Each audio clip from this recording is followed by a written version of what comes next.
ببینید الله تعالی با کلیم خودش حضرت موسی علیه السلام یه گفتگویی داشت.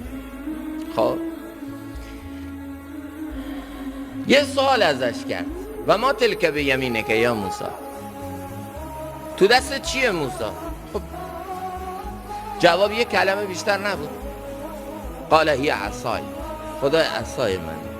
اما جمله شو ادامه داد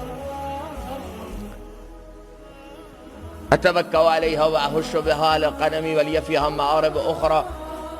مفسرین میگن چرا داشت هی کش میداد، هی داشت جمله‌اش هی طولانی میکرد، هی داشت بیشتر توضیح میداد؟ خدا که همه توضیح ازش نخواسته بود. اصلا خدا بهش گفته بود این عصا چه کاربردی داره، این عصا چه فایده‌ای داره و این عصا اصلا چرا تو دستته. سوال این نبود، سوال یه چیز بود، تو دستت چیه؟